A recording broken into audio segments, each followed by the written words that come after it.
Olá, meus amigos, tudo bem por aí? Ufa, chegou a sexta-feira, que delícia, hein? Que delícia. O programa Visão Geral de hoje é extremamente especial.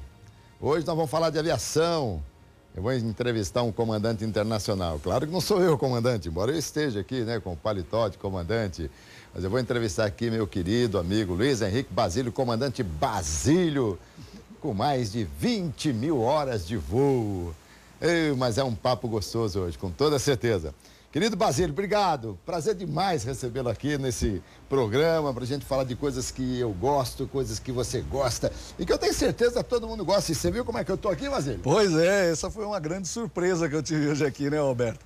Mas a satisfação é toda minha de estar aqui contigo, de estar aqui com o teu público, que eu sei que é um público especial também, e é uma alegria muito grande estar aqui com você hoje.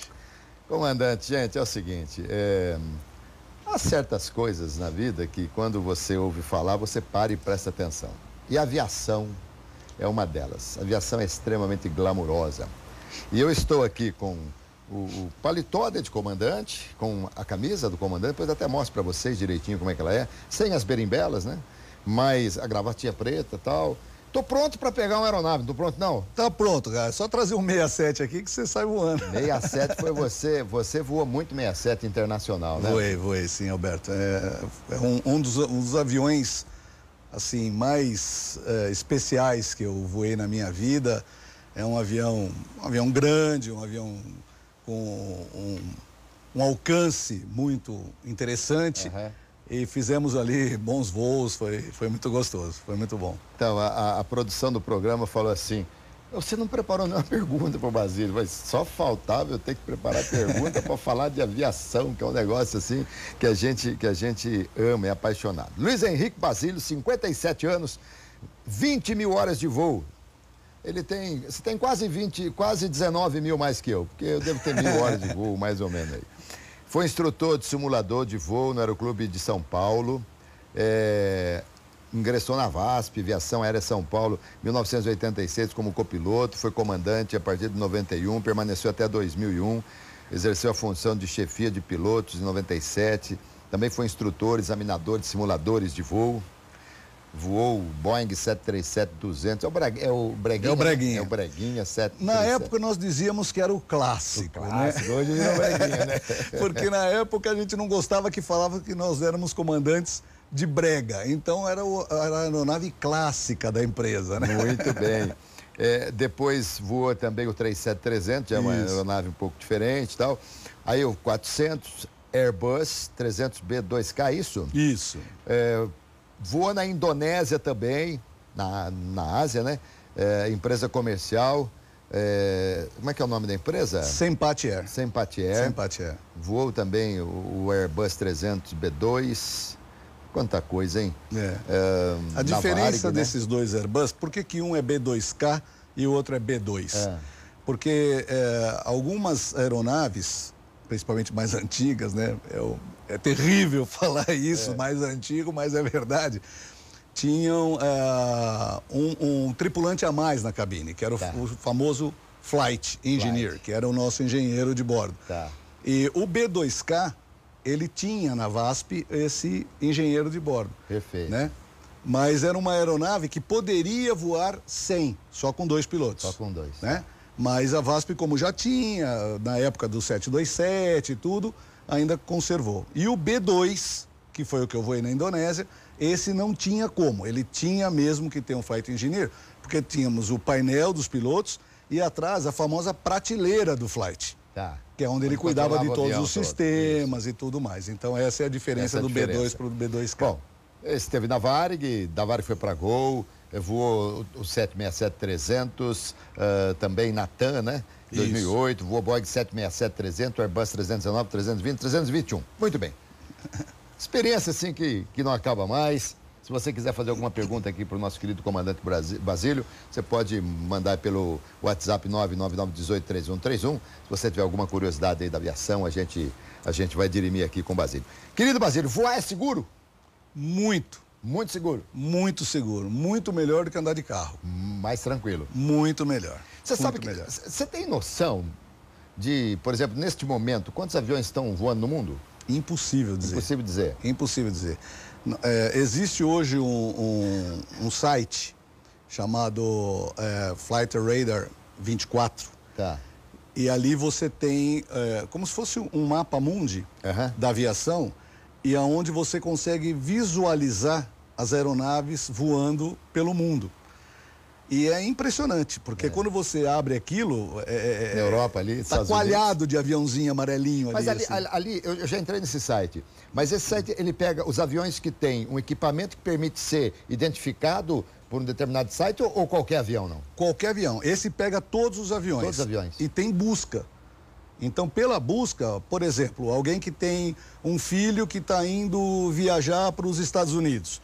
E ele sabe que ele está indo num avião da companhia X, voo número tal. Se ele buscar esse avião, na busca, esse avião vai aparecer e ainda vai dizer que tipo de avião que é, qual é a velocidade, que proa que ele está mantendo, qual é a altitude, qual é tudo, aonde ele está passando naquele momento. Então, é bem interessante. Nossa, é bem interessante. Como é que é o nome do site? Flight Radar, Flight Radar, tudo junto, né? 24. Flight Radar 24. Muito bem.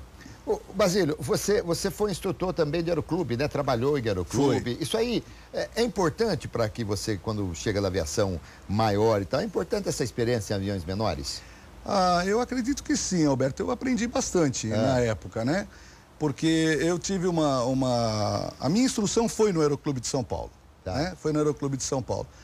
E aí, depois, quando eu consegui somar algumas horas, me tornei piloto comercial, eu tive a oportunidade de dar instrução no simulador do Aeroclube de São Paulo inicialmente.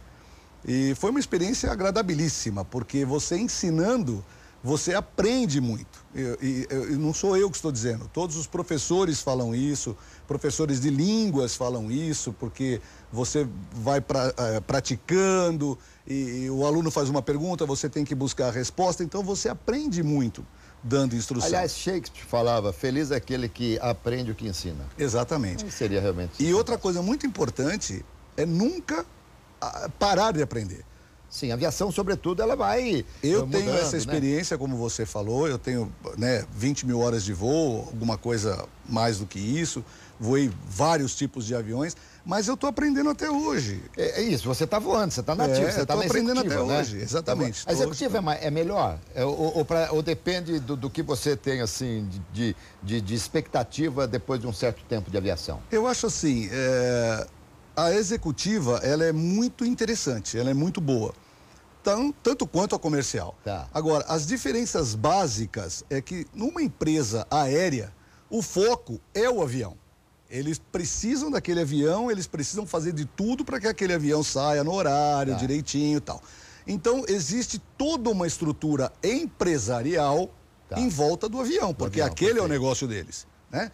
E a empresa executiva, uma aviação executiva, são empresários que têm a sua empresa, o foco muitas vezes é outro, completamente diferente, mas o instrumento importante de trabalho para eles é uma aeronave. Então, eles precisam disso. Então, o que acontece? Muitas vezes não existe aquela estrutura, como uma empresa comercial, evidentemente. E o piloto, ele supre tudo isso. Ele tem que buscar as coisas, ele tem que correr atrás. E é muito interessante, é bem gratificante. Independente do poder da empresa, do poder do empresário, a partir do momento que você está ali para decolar, aquela coisa toda, quem manda é o piloto, é o comandante e acabou. Decola se ele acha que tem que decolar, enfim, não tem que obedecer ninguém. Isso é uma coisa muito importante também, porque isso é previsto pelo Código Brasileiro, né? O Código Brasileiro de Aeronáutica e assim em todos os países e tal. A responsabilidade total, seja de que avião for, seja de um avião monomotor ou de um 747, a responsabilidade sempre cai em cima daquele sujeito, né? Que é o comandante do voo. Então, é importante que se confie na palavra desse comandante.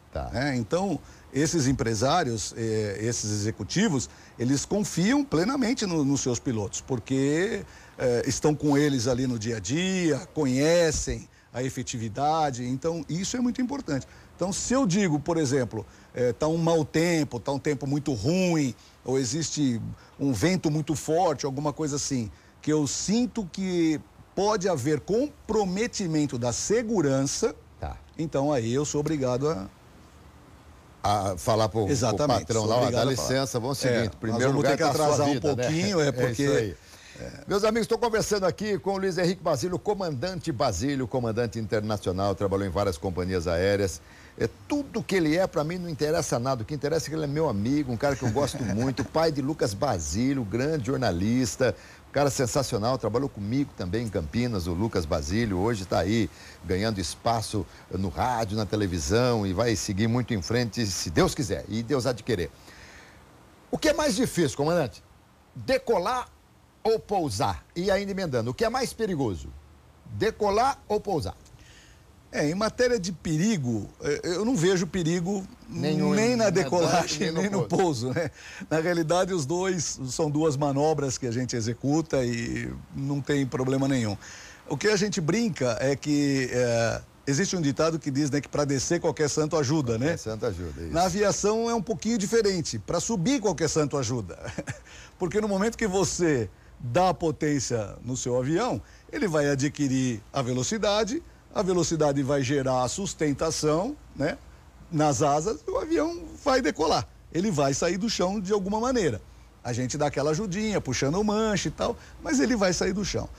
Para o pouso, aí é necessário você ter um pouquinho mais de habilidade, um pouquinho mais de finesse. Sabe o que eu costumava falar? Você sabe disso, você é um excelente piloto. Imagina, eu costumo falar o seguinte, na decolagem, o piloto depende muito do avião. No pouso, o avião depende muito do piloto.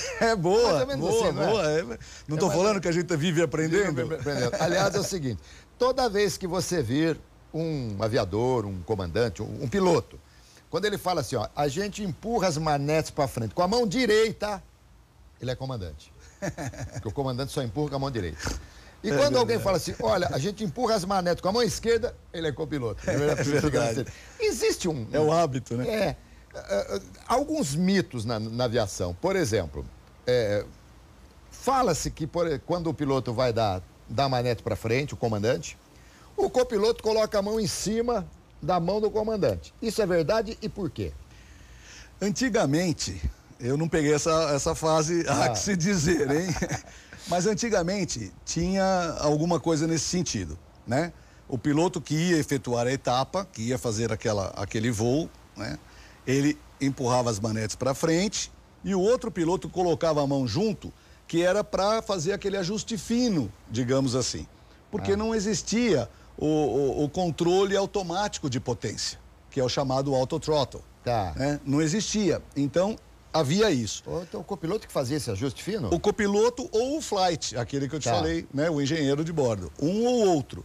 No Airbus que eu voava, por exemplo, o comandante aplicava as manetes e atrás das manetes tinha como se fosse uma alça em cada manete. Então, o flight que estava ali atrás, ele vinha para frente e fazia o ajuste por aquela alça. Entendi. Que é para manter as turbinas com a mesma potência, com a mesma... Exato. Vamos falar lá, RPM, aquela coisa toda. Para ficar mais fácil, uma linguagem mais fácil, vamos traduzi-la por RPM. Então, o avião, no momento que ele vai decolar, ele precisa atingir, os seus motores precisam atingir uma rotação tal que permita que a velocidade atinja a velocidade de decolagem. Então, esse ajuste fino, ele não pode ficar nem abaixo e nem muito acima, porque você pode chegar perto do limite, né? Do limite daquele motor, daquela potência. Uma outra pergunta, Basílio. É verdade que nós temos assim, nós temos 3 velocidades, digamos lá, seria a V1, a V1, né? Isso. Que é aquela velocidade onde, se eu estiver errado, você me corrige, onde a partir daquele momento você não pode mais pensar em abortar a decolagem. Isso. Existe a rotate, que você roda o avião. Isso. Tá? E existe a V2 que você vai buscar exatamente a velocidade de monomotor. Isso. Se você tiver um monomotor, para você poder voar, tá certo? Isso. Muito bem. Se você está voando, o copiloto cantou lá, V1, velocidade 1. Nisso você percebe que pegou fogo numa turbina. E você não pode mais abortar. Você decola com a turbina com fogo? Você decola com a turbina pegando fogo. Nossa, e os passageiros? Os passageiros vão ter que confiar na gente. Que loucura! O que acontece é assim, nós temos todo um treinamento de simulador, nós fazemos esse treinamento todo ano, então é uma coisa que é muito treinada, é muito levado a sério. Então, toda e qualquer manobra que aconteça, todo e qualquer problema que a aeronave possa ter, nós estamos treinados para isso, nós estamos treinados para fazer. Então, o que acontece? Essa manobra parece meio complicada, porque, o motor está pegando fogo, como é que você vai fazer tal? Mas se você for imaginar, esse motor está pegando fogo, mas tem potência. Você vai subir ainda mais rápido, porque você tem a potência do motor, mesmo pegando fogo. Aí você sobe, faz o procedimento, tal. É melhor do que se ele apagar pura e simplesmente. Entendi. Porque se ele apagar pura e simplesmente, você perdeu a potência desse motor. Muito bem. Aí você faz o procedimento e volta. Essas conversas, meus amigos, assim, quando eu pego um comandante, fico horas e horas e horas. Mas o programa só tem 1 hora e ainda nós temos vários compromissos aqui. Eu continuo com o Basílio aqui, mas agora eu vou falar de 2 produtos incríveis aqui para você. Produtos da saúde garantida. Gente, eu vou falar do ômega 3 concentrado e do cálcio forte 4 em 1. Você já conhece o ômega 3, né? Claro. Quem não conhece? Todo mundo conhece. Ômega 3 e agora nós vamos falar também do cálcio. Mas é o seguinte, o ômega 3 é recomendado por médicos de todo mundo. Porque o ômega 3 faz bem para o coração, auxilia no combate à depressão, evita o diabetes, colesterol alto, regula a pressão arterial e muito mais.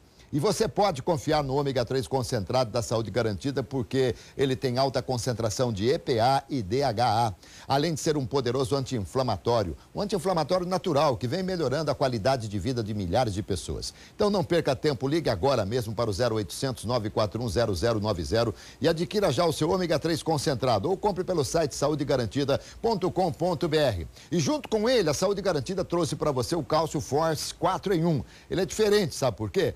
Tem, além de cálcio, ele é enriquecido com magnésio, zinco e vitamina D, que é essencial para a absorção do cálcio. E sabe, gente, tem muita gente que não está aí muito ligada, mas dor na coluna, irritabilidade, nervosismo, cólicas menstruais, unhas fracas, artrite, dentre outras coisas, são sintomas de falta de cálcio no organismo.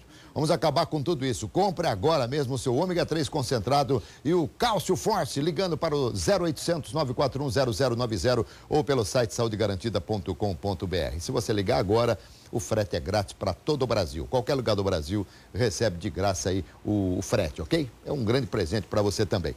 Seguinte, eu vou tomar aqui o ômega e o cálcio e você fique ligado, porque eu volto já já com o comandante Basílio e vou falar sobre turbulência. O que pode acontecer? O que pode acontecer na turbulência, hein? Com o avião. Basílio conta já já pra gente. Aguarde, Santos.